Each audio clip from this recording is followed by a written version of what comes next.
नमस्कार विद्यार्थी मित्रांनो, इन्फिनिटी इंजिनिअरिंग अकॅडमीच्या युट्यूब चॅनलवरती मी प्रमोद देशकरी आपणा सर्वांचं स्वागत करतो।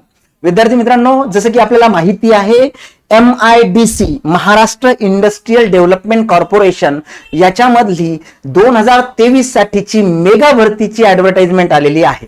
विद्यार्थी मित्रांनो, फॉर्म सुद्धा सुटलेले आहेत आणि फॉर्म फिलिंग ही सुरू झालेली आहे। नेहमीप्रमाणे IBPS ही एक्झामिनेशन कंडक्ट करणार आहे आणि त्यांची जी फॉर्म फिलिंगची स्टेप वाईज प्रोसिजर आहे ती ऑलरेडी आपण याच्या अगोदर विविध परीक्षांसाठी बघितलेली आहे, पण याच्यामध्ये काही वेगळ्या गोष्टी त्यांनी दिलेल्या आहेत त्या मी तुम्हाला या सेशन मध्ये सांगणार आहे। त्याच्यामुळे शेवटपर्यंत हा व्हिडिओ नक्कीच बघा आणि जर तुम्हाला हा व्हिडिओ इन्फॉर्मेटिव्ह वाटला तर तुमच्या 5 मित्रांना जरूर याची लिंक शेअर करा।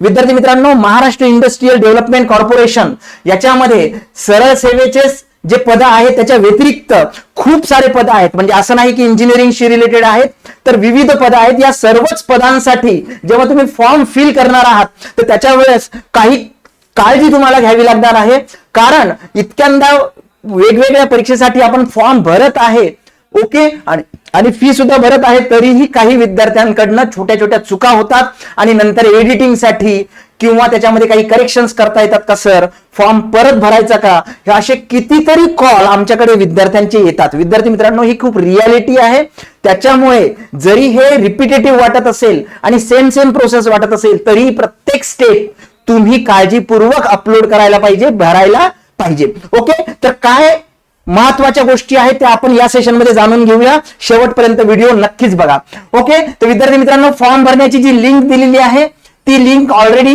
त्या ऍडव्हर्टाइजमेंट मध्ये दिलेली आहे। याच्यामध्ये बघा ibpsonline.ibps.in ओके, MIDC ऑगस्ट 2023 अशी ही लिंक आहे। ही लिंक तुम्हाला आमच्या टेलिग्राम चॅनलवरती सुद्धा मिळेल, त्याच्यावरती तुम्ही क्लिक केलं की डायरेक्ट त्यांचं जे स्पेसिफिकली डॅशबोर्ड आहे त्याच्यावरती जाईल। आता याच्यामध्ये काही महत्वाच्या तारखा आहे बघा, महत्वाच्या तारखा जे फॉर्म फिलिंग आहे, फॉर्म फिलिंग ऑनलाईन रजिस्ट्रेशन आणि अप्लिकेशन जे आहे हे ऑलरेडी सुरू झालेलं आहे 2 तारखेपासून ओके। तर विद्यार्थी मित्रांनो, ही प्रोसेस ऑलरेडी सुरू झालेली आहे आणि याच्यामध्ये जे रजिस्ट्रेशन कधीपर्यंत तुम्ही करू शकताय तर 25 सप्टेंबर पर्यंत तुम्ही करू शकताय आणि त्याच दरम्यान तुम्हाला फी सुद्धा भरायची आहे okay. Closure of editing application details 25 तारखेपर्यंत तुम्ही त्याच्यामध्ये एडिट सुद्धा करू शकता येणार आहे। इथे त्यांनी मेन्शन केलेलं आहे closure for editing application details okay, जर काही त्याच्यामध्ये झालं तर ओके। पण त्याच्यासाठी काही स्पेसिफिक पर्टिक्युलर पॉइंट्स त्यांनी मेन्शन केलेले आहेत। Last date for printing your application, तुम्हाला अप्लिकेशनची प्रिंट ही काढावीच लागणार आहे, हे मी मागच्याही सेशन्स मध्ये सांगितलंय। बरेचसे विद्यार्थी फॉर्म सबमिट करतात, पेमेंट करतात आणि त्यांना एक्नॉलेजमेंट मेल आला की ते कन्फर्म समजतात, पण त्याची जी प्रिंट आहे ती तुम्हाला लागणार आहे, भविष्यात सुद्धा लागणार आहे। त्याच्यामुळे तुमची जी प्रिंट घेण्याची डेट आहे ती सुद्धा त्यांनी 10 ऑक्टोबर पर्यंत, म्हणजे फॉर्म भरल्यापासूनही 15 ते 16 दिवस त्यांनी दिलेले आहेत। कशासाठी तर तुमची पर्टिक्युलर फॉर्म रजिस्ट्रेशनची तुमची जी काही पर्टिक्युलर प्रिंट आहे ती काढण्यासाठी ओके। आणि ऑनलाईन पेमेंट जे आहे ते तुम्हाला तेव्हाच करायचं आहे ज्यावेळेस तुम्ही फॉर्म भराल। 2 तारखेपासून फॉर्म फिलिंगला सुरुवात झालेली आहे आणि 25 सप्टेंबर ही त्याची शेवटची डेट आहे। त्याच्यामुळे विद्यार्थी मित्रांनो, ड्युरेशन खूप आहे। नेहमीप्रमाणे आमचं गायडन्स, आमचं तुम्हाला सजेशन असंच राहील की घाई करू नका, समजून घ्या, हा व्हिडिओ नीट बघा आणि नंतर फॉर्म फिलिंगला लागा। त्याच्यासाठी काय रिक्वायरमेंट अगोदर लागते हे सुद्धा स्पेसिफिकली आपल्याला माहिती असलं पाहिजे। जसं अगोदरच्या सगळ्या सेशन्स मध्ये आतापर्यंत फोटो ID आणि तुमची साइन ही अपलोड करायची होती, तर याच्यामध्ये तुम्हाला तुमचं डिक्लेरेशन सुद्धा अपलोड करायचं आहे आणि याच्यामध्ये लेफ्ट हँडचा जो थंब आहे त्याचं इम्प्रेशन सुद्धा तुम्हाला अपलोड करायचं आहे। कसं करायचं ते मी तुम्हाला सांगतो। तर ह्या महत्वाच्या तारखा आहेत विद्यार्थी मित्रांनो। तुम्ही त्या लिंकवरती क्लिक केलं की तुम्हाला डॅशबोर्ड दिसेल MIDC महाराष्ट्र इंडस्ट्रियल डेव्हलपमेंट कॉर्पोरेशनचा ओके। आता स्पेसिफिकली याच्यामध्ये तुम्हाला रजिस्ट्रेशनचा जो एरिया आहे तो राईट हँड साईडला दिसेल। तुम्ही जर ऑलरेडी रजिस्टर्ड केलं असेल, नक्कीच केलेलं नसेल, नवीन विद्यार्थी असेल तर त्या केसमध्ये स्पेसिफिकली तुम्हाला रजिस्ट्रेशन पर्टिक्युलर नवीनच करावं लागेल। तर इथे click here for new registration, Naveen registration साठी काही इन्फॉर्मेशन तुम्हाला फिलअप करायची आहे। एकदा रजिस्ट्रेशन केलं, अर्धवट कुठली तरी माहिती भरली आणि काहीतरी एरर आला सिस्टीमला, तर तुम्हाला परत एकदा त्या पर्टिक्युलर भागावरती जाताना नवीन रजिस्ट्रेशन करावे लागणार नाही. त्या केसमध्ये तुमच्याकडे आयडी आलेला असेल, तुमच्याकडे पासवर्ड आलेला असेल, तो यूज करून तुम्ही हे भरू शकता. पण पहिल्यांदा रजिस्ट्रेशन करायचं असेल तर तुम्हाला इथे क्लिक करावं लागेल. ओके, इथे क्लिक केल्यानंतर तुम्हाला माहिती आहे की काय स्टेप्स आहेत बघा. बेसिक इन्फॉर्मेशन तुम्हाला भरायची आहे, फोटो आणि सिग्नेचर तुम्हाला अपलोड करायचे, तुमचे पर्सनल डिटेल्स अपलोड करायचे आहेत, मेन्शन करायचे आहेत, त्यानंतर प्रिव्ह्यू बघायचा आहे. आता इथे अपलोड नावाचं एक पोर्ट त्यांनी तयार केलेलं आहे जे जुन्या काही एक्झामिनेशन मध्ये नव्हतं. मग अपलोड काय करायचं ते मी तुम्हाला आता सांगितलं की थंब इम्प्रेशन तुम्हाला अपलोड करायचं आहे. ओके, आणि त्यानंतर तुम्हाला पेमेंट करायचं आहे. हे सगळ्या स्टेप्स आहेत. या 6 स्टेप कंप्लीट करून सबमिट झालं, त्यानंतर अॅक्नॉलेजमेंट मेल आला, त्यानंतर प्रिंट काढल्यानंतरच तुमची जी प्रोसेस आहे ती कंप्लीट होणार आहे. येते लक्षात?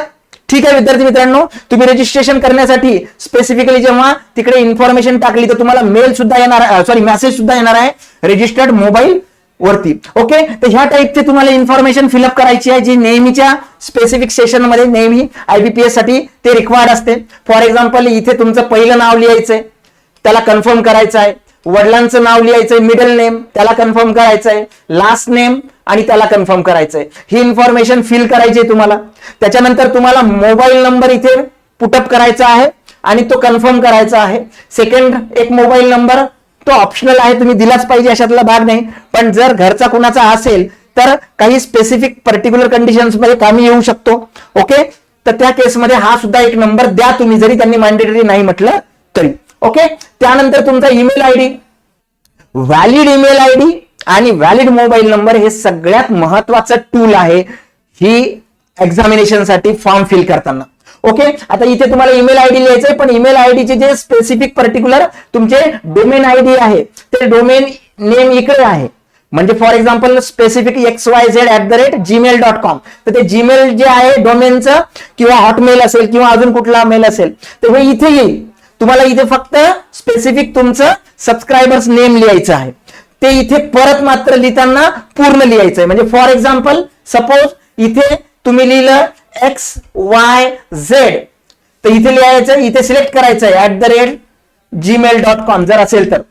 ओके, पण इथे मात्र लिहिताना XYZ@gmail पूर्ण इथेच लिहायचंय. हा कॅप्चा आहे, हा कॅप्चा याच्यामध्ये टाकला की तुम्हाला रजिस्ट्रेशन स्पेसिफिकली मिळेल. जसं फॉर एक्झाम्पल मी इथे सगळी इन्फॉर्मेशन फिलअप केलेली आहे, सगळी इन्फॉर्मेशन बेसिक इन्फॉर्मेशन आहे फिलअप केली की मला या प्रकारचा एक आयडी येईल. ओके, तर इथे बघा MIDC recruitment of VP provisional registration number. आता हा प्रोव्हिजनल रजिस्ट्रेशन नंबर आहे माझा आणि हा पासवर्ड आहे माझा. ओके, पण त्यांनी मेन्शन करताना म्हटलं की हे प्रोव्हिजनल आहे. ज्यावेळेस तुम्ही पेमेंट कराल, पेमेंट फीज भराल IBPS कडे, तेव्हाच तुम्हाला ते स्पेसिफिक प्रोव्हिजनल जे आहे ते कन्फर्म होईल तुमचं रजिस्ट्रेशन. ठीक आहे, या प्रकारचा मेसेज येईल विद्यार्थी मित्रांनो. ही सगळी इन्फॉर्मेशन भरली की तुम्हाला नेक्स्ट वरती जायचंय. तुम्ही आता बेसिक इन्फॉर्मेशन भरलेली आहे, आता तुम्हाला फोटो आणि साइन अपलोड करायचा आहे.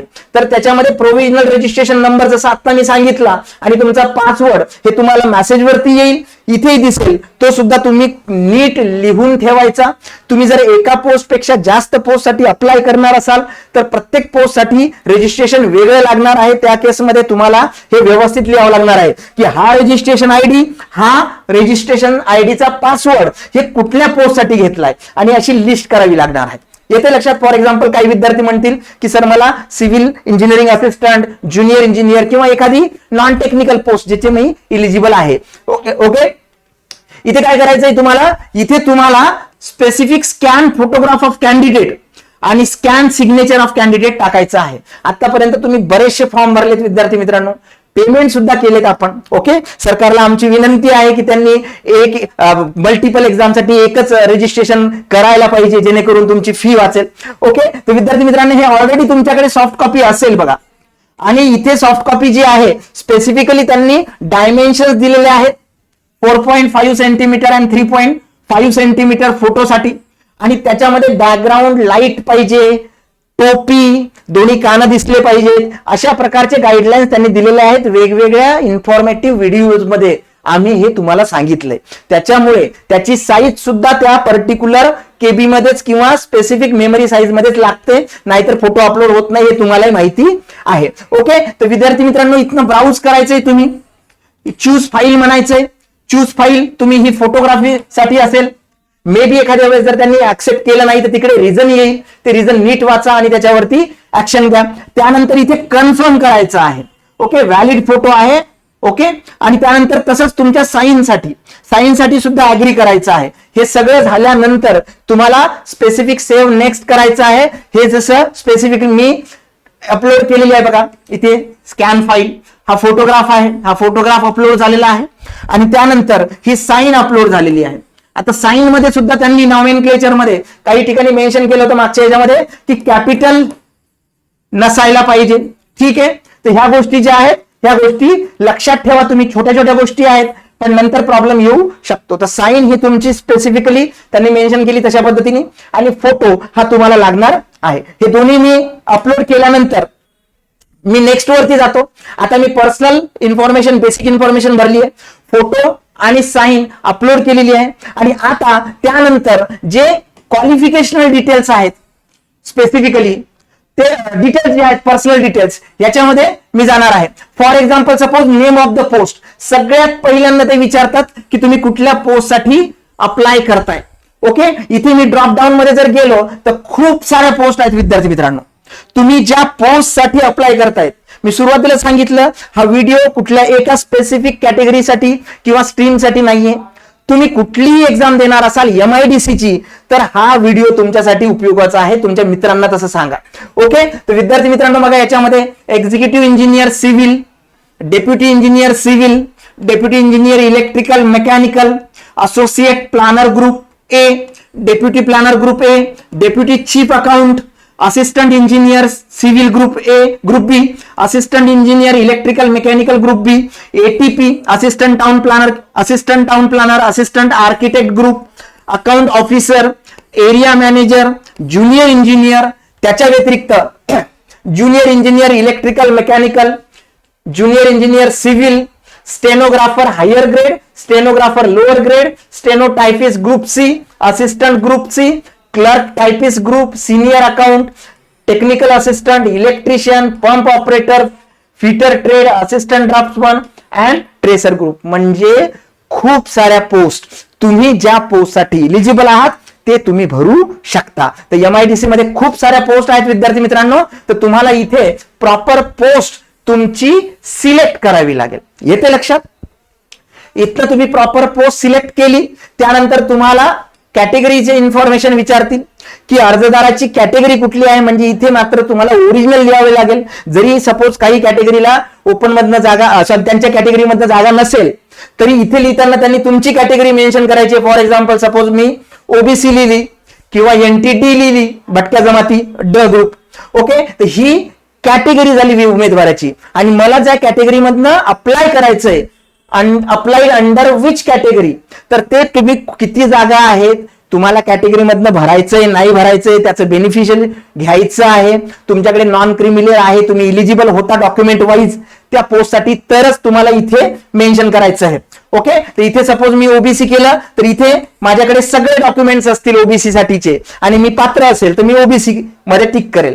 ओके, आणि समजा मला स्पेसिफिक माझ्याकडे नॉन क्रिमिनलच नाही, मग त्या केसमध्ये मी काय होईल, मी स्पेसिफिक अराखीव कोट्यामधनं मी अप्लाय करू शकतो. ओके, तर विद्यार्थी मित्रांनो हे सगळं जे आहे हे व्यवस्थित नीट वाचायचं. तुमची कॅटेगरी कुठली आणि कुठल्या कॅटेगरी मधनं तुम्हाला फॉर्म भरायचा आहे हे त्यांनी व्यवस्थित विचारलेलं आहे. हे मी पोस्ट सांगितल्या, तुम्हाला पोस्ट सिलेक्ट करायच्या आहेत. त्यानंतर तुमच्याबद्दलची डिटेल माहिती त्याच्यामध्ये भरायची आहे. तुम्ही कुठल्या कॅटेगरीशी बिलॉंग करता, कुठल्या पर्टिक्युलर प्रवर्गामधनं तुम्हाला अप्लाय करायचं आहे. आता फॉर एक्झाम्पल जर दिव्यांग व्यक्ती असेल तर त्यांनी विचारलंय are you a person with a benchmark disability of 40% and above, कारण त्यांनाच ते पर्टिक्युलर बेनिफिट मिळतं. तुम्ही जर इथे यस केलं तर हे सगळं खालचं ऍक्टिव्हेट होतं बघा. मग इथे तुमची कॅटेगरी लिहावी लागेल, डिसेबिलिटी कॅटेगरी, तुमच्या अपंगत्वाचा प्रवर्ग कुठला आहे. मग याच्यामध्ये बघा B आहे, C आहे, E आहे, आणि प्रत्येकामध्ये परत जे सब टाईप आहेत ते वेगवेगळे आहेत. फॉर एक्झाम्पल आता इथे मी मुद्दामून यस केलं आणि इथे E ग्रुप माझा सिलेक्ट केला, तर त्याच्यामध्ये अपंगत्वाचा कुठला कुठला प्रकार येतो हे सुद्धा त्यांनी मेन्शन केलेलं आहे. ओके, हार्ड ऑफ हिअरिंग, एकच हात आहे. Okay, both arm, one leg, both leg. Okay, तर हे जे आहेत हे तुम्हाला याच्यामध्ये सिलेक्ट केल्यानंतर खाली ऑप्शन येतील. तुम्ही तुमच्या कॅटेगरीशी related to which particular category you are belonging, yes you have to mention that particular part. Okay, तर इथे तुम्हाला सिलेक्ट करायचं आहे. ऍक्च्युअली मी सुरुवातीला फक्त फॉर्म फिलिंगचा व्हिडिओ करण्यासाठी इथे यस केलं होतं, नंतर मी नो केलं, त्याच्यामुळे ही माहिती मी भरलेली नाही. पण जर तुम्ही यस केलं तर तुम्हाला बाकीचे ऍडिशनल फॅसिलिटी ज्या असतात, रायटर मिळतो, एक्स्ट्रा टाइम मिळतो, ते जर तुम्हाला अवेलेबल करून घ्यायचं असेल तर तुम्हाला बाकी माहिती सुद्धा लिहून घ्यायची असते. To select multiple disabilities please hold the control key and click on the disability. हे महत्वाचं आहे. म्हणजे तुम्हाला एकापेक्षा जास्त डिसेबिलिटी प्रकार आहे, तुम्ही मोडताय, तर त्या केसमध्ये काय करायचंय, तुम्हाला सिलेक्ट मल्टिपल डिसेबिलिटी. ओके, आणि please hold the control key and click on the disabilities. मग त्या डिसेबिलिटीज सिलेक्ट करायच्या एकापेक्षा जास्त असेल तर. हे महत्वाचं आहे. त्याच्या व्यतिरिक्त जसं मी आता सांगितलं, मी यस केलंय तर मी दिव्यांग गटामध्ये गेलोय आता, तर मग त्या केसमध्ये मला ऍडिशनल टाइम पाहिजे का, do you need compensatory time at the time of examination. हे तुम्हाला आताच यस नो करायचं आहे. तुम्हाला पाहिजे नाही पाहिजे, पण पाहिजे म्हणजे काय, तर एक्स्ट्रा टाइम कधी मिळेल, जर डॉक्युमेंटेशन वरती ते प्रूव्ह झालं की तुम्ही त्या त्या कॅटेगरीमध्ये इलिजिबल आहात, दिव्यांग आहात, आणि म्हणून तुम्हाला टाइम जास्त पाहिजे, तर ते यस करायचं आहे. ओके, जर पाहिजे असेल तर, जर नसेल पाहिजे तर नो करायचं आहे. त्यानंतर you are suffering from a cerebral palsy. Okay, so this is nothing but the particular relevant, we can say that disability. त्या पर्टिक्युलर डिसेबिलिटीला जर बिलॉंग करत असेल तरच येस करायचं, नाही तर सगळीकडे नो करायचं. ओके, या सगळ्या त्याच्याशी रिलेटेड आहे बघा. पर्सन विथ बेंचमार्क डिसेबिलिटी 40% आणि अबोव, नो केलं तर हे सगळ्या ज्या गोष्टी आहेत त्या डिऍक्टिव्हेट होतील. तुम्हाला तिथे क्लिक सुद्धा होणार नाही. पण तुम्ही तिकडे यस केलं तर मात्र तुम्हाला हे भरावं लागेल. काय भरावं लागेल, type of disability, nature of disability, disability certificate आहे का अप्रोप्रिएट मेडिकल ऑफिसरचं, त्याच्यानंतर रायटिंग स्पीडसाठी तुम्हाला काही पर्टिक्युलर प्रॉब्लेम्स आहेत का, आणि जेणेकरून तुम्हाला कंपन्सेटरी टाइम देण्यात यावा. ओके, तुम्हाला कोणी रायटर किंवा लिहिणारा पाहिजे का ते एक्झाम देण्यासाठी, तर हे सगळं तुम्हाला तिथे काय करावं लागेल, यस करावं लागेल जर रिक्वायर्ड असेल तर. मी इथे नो केलं, हे सगळं डिऍक्टिव्हेट झालं, इथे कुठेही क्लिकच होणार नाही. ओके, ही झाली तुमची काही स्पेसिफिक दिव्यांग व्यक्तींसाठी, विद्यार्थ्यांसाठी. त्यानंतर महिला आरक्षण, त्याच्या थ्रू तुम्हाला अप्लाय करायचं आहे का. तुम्ही जर यस केलं तर इथे कुठलंही स्पेसिफिक पर्टिक्युलर नंबर वगैरे तुम्हाला मागत नाहीये, पण ते काय म्हणतात, do you have valid non creamy layer certificate आहे का. ओके, तर इथे स्पेसिफिकली ज्या महिला आहेत, ज्यांना महिला राखीवचा ज्याला म्हणतो आपण फायदा घ्यायचा आहे, तर त्यांनी तिकडे यस करायचंय. नॉन क्रिमिलियर असेल, यस करायचंय. मी जर यस केलं तर मला ते कुणी इश्यू केलं याचं नाव विचारतील. ओके, काय नंबर आहे त्याचा ते विचारतील. त्यानंतर इश्युइंग डेट विचारतील, डेट, मंथ, इयर, आणि त्यानंतर व्हॅलिड कुठपर्यंत आहे ते विचारतील. आता व्हॅलिड 3 वर्षाचंच मिळतं आपल्याला, तर साधारणतः 2026च्या फेब्रुवारी मार्च महिन्यापर्यंतच आपल्याला इथे टाकता येईल. त्याच्यानंतरची तर एक्सपायरी डेट नसेल. तर हे तुमच्या डॉक्युमेंटनुसार तुम्हाला काय करायचंय, अपडेट करायचंय. ओके, आता बघा इथे मी नो केलंय, इथे यस केलंय. यस केलंय, त्यांनी स्पेसिफिकली नंबर विचारलाय. ओके, तर त्याच्यानुसार हे सगळे डॉक्युमेंटचे नंबर्स वगैरे तुम्हाला भरावे लागतील. ठीक आहे. आता कॅटेगरी वाईज जे सर्टिफिकेट लागतात, जे ओपनला लागत नाहीत पण कॅटेगरीच्या विद्यार्थ्यांना, कास्ट सर्टिफिकेट असेल, कास्ट व्हॅलिडिटी असेल, रिक्वायरमेंट प्रमाणे, तर इथे बघा कास्ट सर्टिफिकेट इश्युइंग अथॉरिटी. जर कास्ट सर्टिफिकेट तुमच्याकडे असेल आणि तुम्ही कॅटेगरी मधनं अप्लाय केलं असेल तर तुम्हाला यस करावं लागेल. त्याचं इश्यू कोणी केलं ते लिहावं लागेल, त्याचा सिरियल नंबर लिहावा लागेल, डेट, मंथ आणि इयर लिहावं लागेल. तसंच तुमच्याकडे कास्ट व्हॅलिडिटी आहे की नाही हे सुद्धा मेन्शन करावं लागेल. ओके, स्पेसिफिकली या सगळ्या गोष्टी तुम्हाला मेन्शन करायच्या आहेत तिथे. त्यानंतर तुमच्याकडे कास्ट व्हॅलिडिटीशी रिलेटेड जे काही नंबर, सिरियल नंबर सगळं आहे ते हे सगळे तुम्हाला मेन्शन करावं लागेल. जे विद्यार्थी पात्र आहेत कास्टच्या रिझर्वेशनसाठी त्यांना कास्ट व्हॅलिडिटी असेल, कास्ट सर्टिफिकेट, जे काही GR आहेत शासनाचे, त्याच्याप्रमाणे तुम्हाला इथे सगळे डिटेल्स द्यावे लागतील. Okay. EWS economically weaker section, आर्थिकदृष्ट्या दुर्बल घटक. यस आहे, नो आहे. तुम्ही जर नो केलं, जर बसत नसेल तर काही इश्यू नाही, खालचे सगळे डिऍक्टिव्हेट होतील. पण तुम्ही जर यस केलं तर EWS सर्टिफिकेट तुम्हाला कोणी दिलं, ओके, त्याचा नंबर काय आहे, त्याची डेट ऑफ डिस्ट्रीब्युशन किंवा तुम्हाला कधी मिळालं, इथे त्यांनी मेन्शन केलंय. EWS एलिजिबिलिटी सर्टिफिकेट डेट, आर्थिकदृष्ट्या दुर्बल घटक पात्र प्रमाणपत्र दिनांक, त्या प्रमाणपत्राचं आउटवर्ड नंबर जे आहे ते तुम्हाला टाकावं लागेल. ओके. त्याच्या व्यतिरिक्त सैनिक आरक्षण, त्याचा लाभ घ्यायचा असेल, एक्स सर्व्हिसमॅन वगैरे, डिसेबिलिटी, परत सर्व्हिसमॅन, मिलिटरीमॅन मधले डिसेबल, तर त्या सगळ्यांसाठी यस नोच्या फॉर्मॅटमध्ये आहे. जिथे यस केलं तिथे काय होईल, तिथे त्या पर्टिक्युलर सर्टिफिकेट ज्यांनी इश्यू केलं त्या ऑथॉरिटीचं नाव, त्यानंतर त्या पर्टिक्युलर सर्टिफिकेटचा सिरियल नंबर आणि त्याची डेट ऑफ रिलीज, हे सगळं विचारलं जाईल. तसंच स्पोर्ट्ससाठी आहे विद्यार्थी मित्रांनो. स्पोर्ट्ससाठी सुद्धा the candidates applying against meritorious sports person shall ensure that he she had the valid sports certificate which is validated by the appropriate sport committee of before last date of submission of online application. शेवटची तारीख आपली जी आहे, सुरुवातीला मी तुम्हाला सांगितलं 25, तर तोपर्यंत हे सर्टिफिकेट तुमच्याकडे असलं पाहिजे. स्पोर्ट्सशी रिलेटेड, ज्याला जिल्हा क्रीडा अधिकारी वगैरे म्हणतो आपण, तर त्याच्याकडनं तुम्हाला हे मिळालं पाहिजे. आता याच्यामध्ये सुद्धा तुम्हाला जर स्पोर्ट पर्सन थ्रू घ्यायचं असेल तर तुम्ही यस करू शकता, जर नसेल तर नो करू शकता. तसंच प्रकल्पग्रस्त आहे, भूकंपग्रस्त आहे, ओके, वेगवेगळे पर्टिक्युलर अंशकालीन कर्मचारी आहेत, ह्या सगळ्या गोष्टींसाठी त्यांनी यस नोच्या फॉर्म मध्ये मेन्शन केलेलं आहे. It is so simple. ठीक आहे.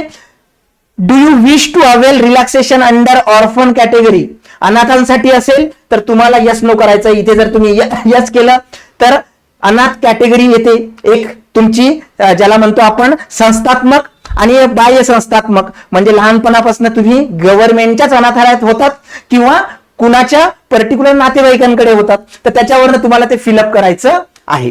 त्यानंतर सगळ्यांसाठी लागणारा, आता बघा हे जे मी आतापर्यंत सांगितलंय याच्यामधलं बरंचसं ओपन कॅटेगरीला लागतच नाही. मग अशा वेळेला जे लागतंय तेवढे फक्त यस करायचंय. मग आता याच्यामध्ये जे सगळ्यांसाठी महत्वाचं आहे आणि भरावं लागेल, whether you belong to religious minority community, minority मध्ये बसताय का, यस नो करायचंय.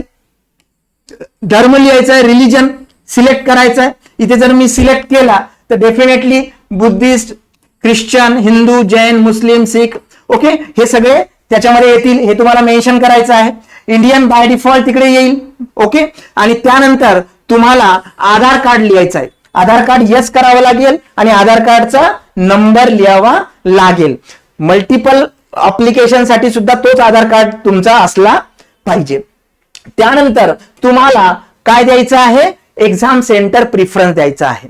प्रिफरन्स देताना एकच नाव दोन ठिकाणी तुम्ही लिहू शकत नाही किंवा तिन्ही ठिकाणी एकच नाव लिहू शकत नाही, तुम्हाला वेगवेगळं लिहावं लागेल. Okay. Specifically for example suppose हे इथे मी बघा सिलेक्ट 1 प्रिफरन्स 1 साठी बघा सगळे जिल्हे दिलेले आहेत त्यांनी MIDC साठी. ओके. असेच दुसरा लिहायचा आहे, प्रिफरन्स द्यायचा आहे, तिसरा, तिन्ही प्रिफरन्स तुमचे मॅन्डेटरी आहे. ओके. फॉर एक्झाम्पल मी अमरावती, यवतमाळ, अकोला असे 3 लिहिलेत, तर डेफिनेटली हे फायनल आहे. इथे मी परत यवतमाळ 2 ठिकाणी लिहू शकत नाही, नाहीतर मेसेज येतो तिकडे की एकच स्पेसिफिक एक्झाम सेंटर जे आहे ते युनिक नको, म्हणजे वेगवेगळं स्पेसिफिक असायला पाहिजे. ठीक आहे विद्यार्थी मित्रांनो. त्याच्या व्यतिरिक्त काही पर्टिक्युलर सर्टिफिकेशन लागत असेल तर त्याच्यामध्ये तुम्ही यस केलं तर डेफिनेटली त्याचे डिटेल्स तुम्हाला मागतील. तर सेंटर सिलेक्ट करायचं आहे. सेंटर सिलेक्ट केल्यानंतर तुम्हाला ऍड्रेस डिटेल द्यायचे आहेत.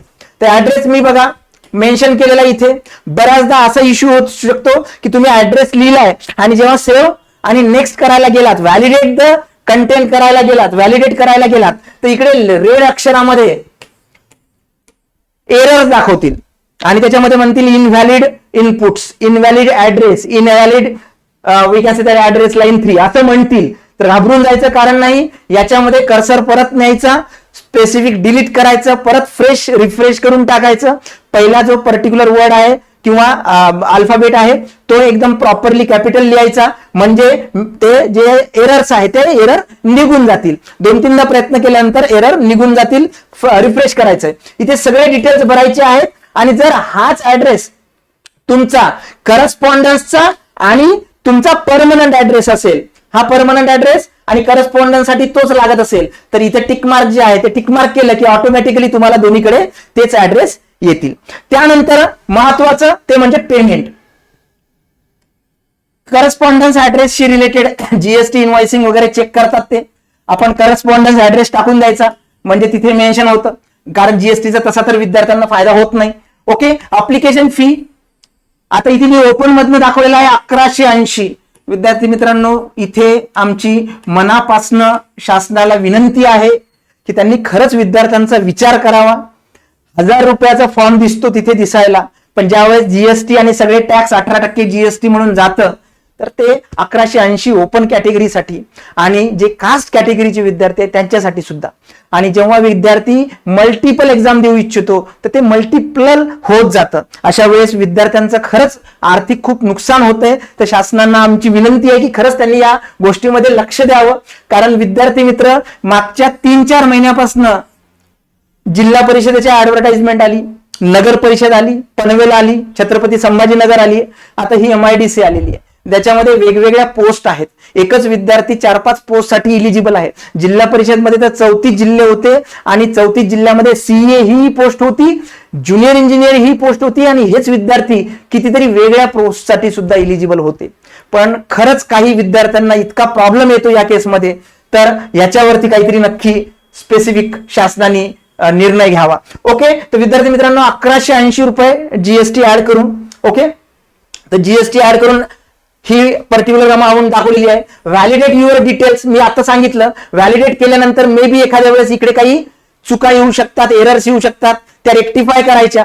मध्येच असंही होऊ शकतं रजिस्ट्रेशन रिक्वेस्ट फेल्युअर, मध्येच बसकन एखाद्या वेळेला या टाईपचा मेसेज येऊ शकतो. घाबरायचं कारण नाही, रिफ्रेश करायचं. पण रिफ्रेश केल्याने काय होईल, कंटिन्यू टू होम पेज, परत पहिल्या पेजवरती झाली, परत पहिल्या पेजवर. पण तिथे आता स्पेसिफिकली घाबरण्याचं कारण नाही, कारण तुमच्याकडे तुमचा आयडी आहे, पासवर्ड आहे. आता नवीन रजिस्ट्रेशन करायची गरज नाही इथनं परत गेल्यानंतर.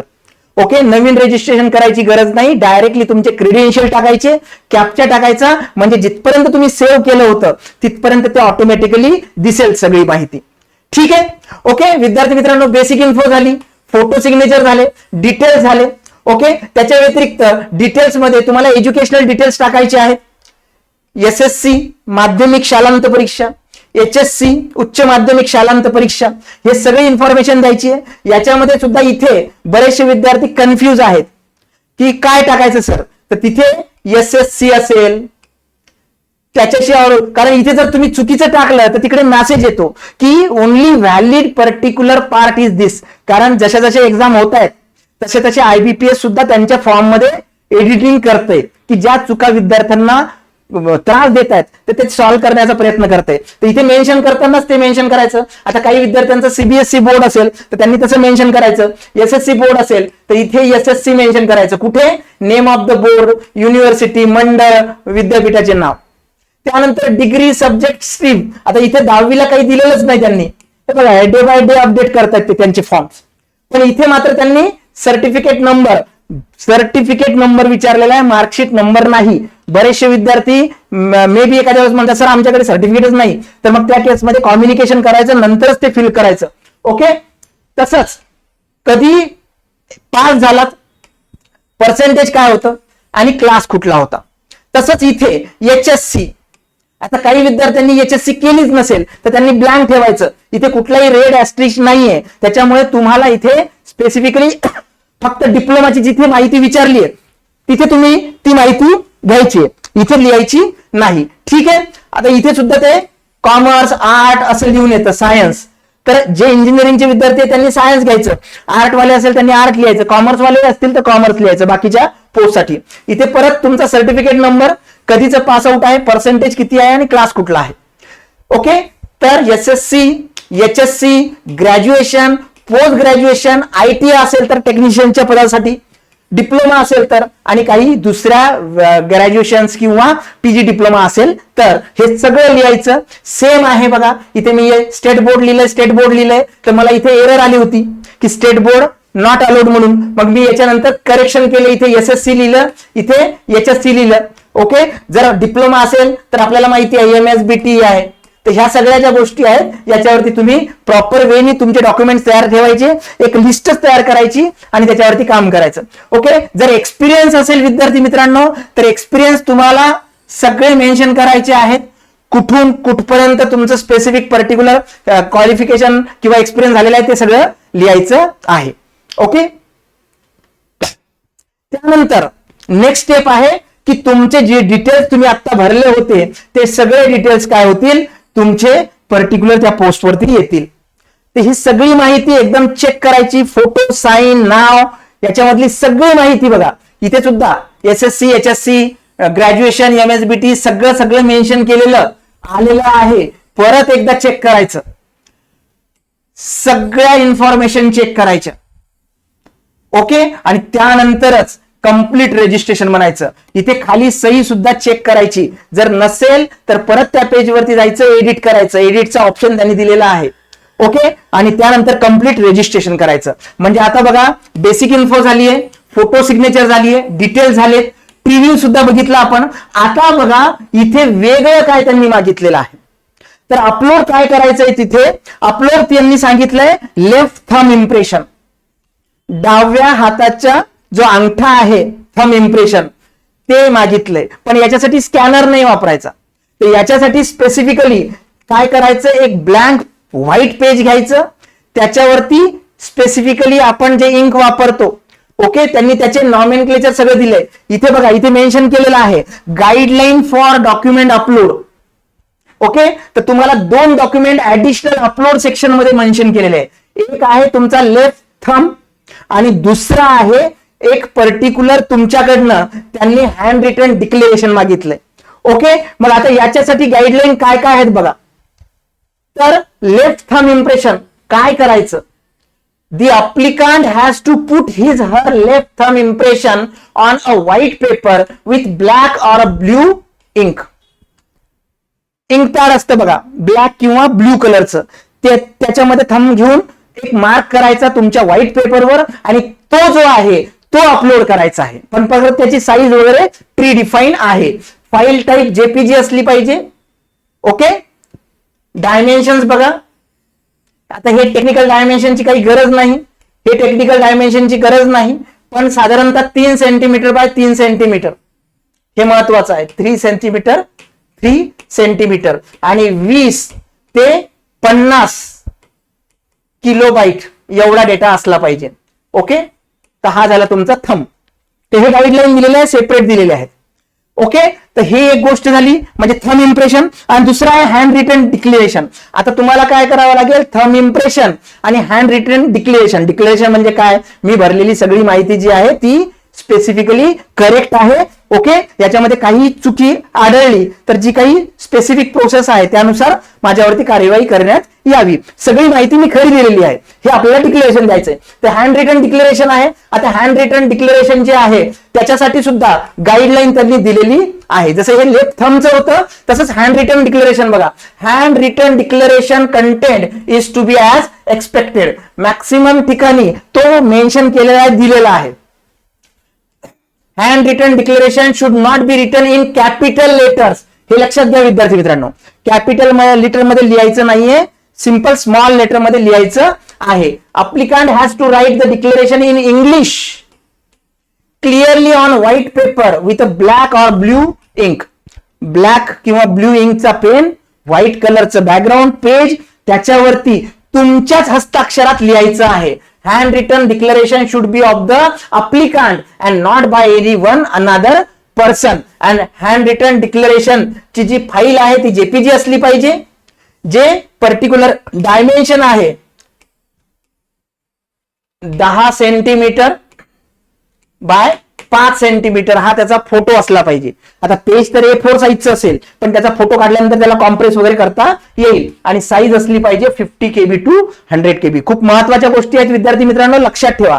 ओके, तर ह्या सगळ्या हँड रिटन जे आहेत हे तुम्हाला इथे थंब इम्प्रेशन, इथे हँड रिटन, आणि त्यानंतर हा कॅप्चा टाकला की सेव्ह अँड नेक्स्ट वरती जायचं. ओके, जेव्हा मी पर्टिक्युलर थंब इम्प्रेशन अपलोड करतो तर इथे ते या प्रकारचं थंब इम्प्रेशन माझं दिसतं. इथे मी झाकलंय त्याला. ओके, जर क्लिअर असेल, ओके असेल, अपलोड बेस्ट क्वालिटीमध्ये दिसत असेल, विजिबल असेल तरच त्याला ओके करायचं, नाही तर क्लिअर करून परत अपलोड करायचं. Okay, here is the preview of the document uploaded and considered for processing. No further changes, updation will be allowed after submission. Submission केल्यानंतर तुम्हाला याच्यामध्ये काही चेंज करता येणार नाही. जसं थंब साठी आहे तसंच डॉक्युमेंट साठी आहे. इथे मी ओके करणार आणि नेक्स्ट वरती जाणार. आता बेसिक इन्फो झाली, फोटो झाला, डिटेल झाले, प्रिव्ह्यू झाले, अपलोड केले. आता सगळ्यात महत्वाचा आणि मुख्य कार्यक्रम म्हणजे पेमेंट. ओके, तर पेमेंट मी मग सांगितलं 1180 रुपये, 1000 रुपये फी आणि 18% GST. कॅप्चा टाकायचा आणि सबमिट करायचं. But keep in mind, once the form is submitted, okay, त्याच्यानंतर पर्टिक्युलर प्रोसेस होणार नाही. गेटवे मिळणार आपल्याला, पेमेंट गेटवे. तुम्ही वेगवेगळ्या मोडमध्ये पेमेंट करू शकता, पण आम्ही नेहमी जसं सांगतो की कुठलाही QR कोड, UPI, वॅलेट हे न वापरता either safe internet banking, debit card किंवा क्रेडिट कार्ड याच्यावरनच पेमेंट करा. कारण पेमेंटचे बरेच इश्यू होतात, जसे आता काही ZP वेळेस झाले. आमच्या याच्यातनं कट झालं सर, पण तिकडे सबमिटच झाला नाही फॉर्म, आता मी परत भरू का? कारण विद्यार्थी एकदा 1000 रुपये भरतोय, परत ते झाले की नाही कन्फर्मेशन मिळालं नाही तर परत भरायचं का? त्याच्यामुळे UPI, कारण फोन पेचा तुम्हाला माहिती आहे खूपदा प्रॉब्लेम येतो. ओके, तर फोन पे वरती जातो विद्यार्थी मित्रांनो. आणि त्यानंतर एक महत्वाची गोष्ट लक्षात ठेवायची की तुम्हाला त्याची प्रिंट काढून ठेवायचीच आहे. येते लक्षात? ओके, तर विद्यार्थी मित्रांनो MIDC ची तयारी करा, MIDC मधल्या विविध पदांसाठी तयारी करा आणि फॉर्म फिल करताना मात्र हा व्हिडिओ पूर्ण बघा. तुमचे काही डाऊट्स असतील तर आमचे जे IVR नंबर आहे 788 781 1411 तसेच 9699897070 या क्रमांकावरती संपर्क साधा. ओके विद्यार्थी मित्रांनो, MIDC नव्हे तर बाकीच्या सगळ्या एक्झामिनेशन WCD, BMC, PWD या सगळ्यांसाठी जर कनिष्ठ अभियंता, ज्युनियर इंजिनियर साठी तुम्ही तयारी करत असाल तर आपली बॅच 15 सप्टेंबर पासून पुणे लोकेशनला ऑफलाईन आणि ऑनलाईन मोडनी सुरू होतीये. बेस्ट फॅकल्टी पूल आहे गिरीश सरांच्या मार्गदर्शनाखाली आणि टेक्निकल फॅकल्टीच्या व्यतिरिक्त नॉन टेक्निकल सुद्धा बेस्ट फॅकल्टी आहे. ओके, याच्यामध्ये MIDC मध्ये 2 सेक्शन केलेले आहेत 100 मार्कांचे. 50 जे सेक्शन आहे नॉन टेक्निकलचा त्याच्यामध्ये 10 mark English, Marathi, apti reasoning, GS आणि MIDC ऍक्ट याला दिलेले आहेत 10-10-10. हे 50 झाले आणि टेक्निकल 50. ओके, तर best teaching faculty, best guideline centre. तुम्हाला कुठलीही काउन्सिलिंग पाहिजे असेल या सरळ सेवेच्या भरतीसाठी तर तुम्ही नक्की व्हिजिट करा आमच्या मानकरवाड्याला. ओके, टेक्निकलचा जर अभ्यास करत असेल तर तुमच्याकडे हे पुस्तक असलंच पाहिजे. 6000+ MCQ रिवाइज एडिशन आहे, बेस्ट बुक आहे, वेगवेगळ्या एक्झामिनेशन साठी कामी येणारं बुक आहे. ओके विद्यार्थी मित्रांनो, या वेळेला IBPS नी काही फ्रिक्वेंटली आज क्वेश्चन सुद्धा मेन्शन केलेले आहेत की जे विद्यार्थ्याला फॉर्म फिलिंग करताना प्रश्न पडतात, तर त्यांनी त्याचं सुद्धा उत्तर दिलेलं आहे. What should I do if there is lot of delay in ऍक्सेसिंग the page? काय करायचं आहे? ओके, तर डेफिनेटली तुम्हाला काय करायचं आहे, रिफ्रेश करायचं आहे आणि 15-15 मिनिटांच्या गॅप नंतर तुम्हाला रिट्राय करायचं आहे. How do I know that my application is registered? Successful registration झालंय की नाही झालंय? तर definitely successful registration is indicated by the page display after clicking the submit button indicating the generated registration number and password. Please note down the same carefully, preserve it. If you do not preserve it, you will not be able to reprint the application and download the call letter, results, etc. Okay, तर असे खूप सारे प्रश्न त्यांनी सुद्धा दिलेले आहे विद्यार्थी मित्रांनो पर्टिक्युलर. त्यानंतर जे काही स्पेसिफिक क्वेश्चन्स आहेत ते जर तुमच्या मनामध्ये असतील तर नक्कीच आमच्यासोबत कॉन्टॅक्ट करा. जे काही स्पेसिफिक डाऊट्स तुमच्या मनामध्ये असतील तर आमची टीम नक्कीच तुमच्यापर्यंत पोहोचेल. विद्यार्थी मित्रांनो, हे सेशन कसं वाटलं हे कमेंट सेक्शन मध्ये नक्की टाकत चला.